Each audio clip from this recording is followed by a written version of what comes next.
అందరికి నమస్కారం. మనకు ఆల్రెడీ T20 వరల్డ్ కప్ అయితే స్టార్ట్ అయిపోయింది. అయితే దీంట్లో 20 టీమ్స్ అయితే పాల్గొంటున్నాయి. సో అయితే ఈ 20 టీమ్స్లో ఒకే ఒక టీం మాత్రమే దీంట్లో అయితే ఛాంపియన్గా నిలబడిద్ది. అయితే ఈ 20 టీమ్స్లో మనకి ఛాంపియన్గా నిలబడాలి అంటే ఈ T20 ఫార్మాట్ కాబట్టి సో ఒక భారీ హిట్టర్ ఎవరికల్లా అయితే మంచి భారీ హిట్టర్స్ ఉంటారో సో వాళ్ళ టీమే ఖచ్చితంగా గెలిచిద్ది. అయితే ఆ భారీ హిట్టర్స్ గురించి మనం ఈ వీడియోలో మాట్లాడుకోవాలంటే ఫస్ట్ మనకి అన్ని టీమ్స్లో కంటే ఫస్ట్ మనం చెప్పుకోవాల్సింది 6 టీమ్స్ గురించి అయితే చెప్పుకోవాల్సిందే. ఎందుకంటే ఆ 6 టీమ్స్లోనే మంచి భారీ హిట్టర్స్ అయితే ఉన్నారు. సో ఆ టీమ్స్ ఏది అంటే మనకి ఫస్ట్ ఆస్ట్రేలియా, తర్వాత ఇండియా, దాని తర్వాత న్యూజిలాండ్, ఇంగ్లాండ్, సో దాని తర్వాత సౌత్ ఆఫ్రికా, దాని తర్వాత వెస్టిండీస్. సో ఈ 6 టీమ్స్లోనే ఒక భారీ హిట్టర్స్ అయితే ఉన్నారు. సో ఈ 6 టీమ్స్లోనే మ్యాక్సిమం ట్రోఫీ అయితే ఈ 6 టీమ్స్లోనే వచ్చింది. సో అయితే వీటిలో మనం ఫస్ట్ ఇంత భారీ హిట్టర్స్ ఎవరున్నారు అనే దాని గురించి ఒక్కొక్క టీంలో కనుక ఒక్కొక్కరిని చూసుకున్నట్టయితే ఫస్ట్ ఆస్ట్రేలియా టీంలో కనుక మనం చూసుకున్నట్టయితే గ్లెన్ మ్యాక్స్వెల్. సో మ్యాక్స్వెల్ కనుక నిలబడితే మ్యాచ్ వన్ సైడ్ అయిపోయింది. సో ఇలాంటి హిట్టర్ని ఎంత తొందరగా అవుట్ చేస్తే అంత మంచిదని అయితే చెప్పుకోవచ్చు. సో అయితే వీళ్ళకల్లే గ్లెన్ మ్యాక్స్వెల్ ఉన్నట్టు మన ఇండియా టీంలో చూసుకున్నట్టయితే హార్దిక్ పాండ్యా లేదంటే సూర్య. సో వీళ్ళిద్దరిలో మనం ఎప్పుడైనా ఫినిషర్ రోల్లో హార్దిక్ పాండ్యానే ఉంటాడు కాబట్టి హార్దిక్ పాండ్యా ఎలా ఆడతాడు అనే దాని మీదే మన ట్రోఫీ కూడా ఈసారి డిపెండ్ అయి ఉండిద్ది. సో దాని తర్వాత మనం ఇంగ్లాండ్ టీంలో చూసుకున్నట్టయితే వాళ్ళకల్లా లివింగ్స్టోన్.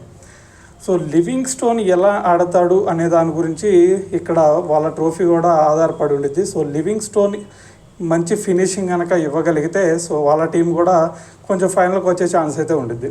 సో దాని తర్వాత న్యూజిలాండ్ టీంలో కనుక చూసుకున్నట్టయితే న్యూజిలాండ్లో అందరూ సమిష్టిగా ఆడే ప్లేయర్సే, కానీ వాళ్ళకల్లే ఒకే ఒక player Glenn Phillips. So Phillips మీదే మంచిగా డిపెండ్ అయి ఉండిద్ది వాళ్ళ ఫినిషింగ్ అనేది. సో వాళ్ళలో ఫినిషర్స్ అంత మంచి ఫినిషర్స్ అయితే మనకి ఎవరు కనిపించరు. ఎందుకంటే డారెల్ మిచెల్ చూసుకున్నా వాళ్ళకెళ్ళి స్ట్రగుల్ అవుతున్నాడు, దాని తర్వాత విలియమ్సన్ చూసుకున్నా స్ట్రగుల్ అవుతున్నాడు.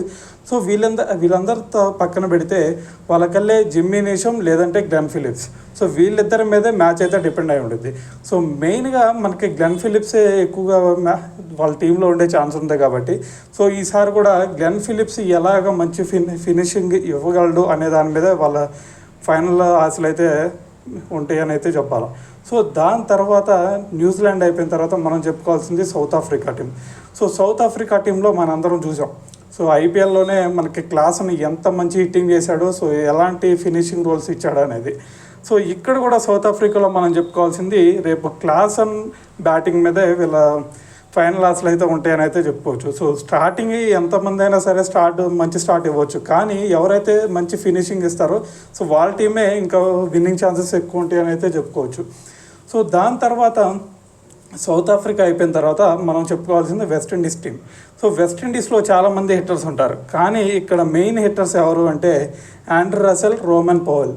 సో వీళ్ళిద్దరూ మనకి ఎంత మంచి హిట్టింగ్ ఇచ్చి సో దాని తర్వాత ఫినిషింగ్ ఎంత మంచిగా ఇస్తారు అనే దాని మీదే వెస్టిండీస్ ఫైనల్కి వెళ్ళిద్దా లేదా అనే దాని గురించి కూడా వాళ్ళదైతే డిపెండ్ అయి ఉంది. సో కాబట్టి ఇలాంటి మంచి హిట్టర్స్ ఉన్న టీమ్స్లో ఏ టీంకి ఏ హిట్టర్స్ మంచిగా పర్ఫామ్ చేస్తారు, దాంతోపాటు ఎవరి టీం ఫైనల్కి వెళ్ళిద్ది అనే దాని గురించి కూడా మీకు ఏదైనా ఐడియా ఉంటే కామెంట్ రూపంలో అయితే తెలియజేయండి.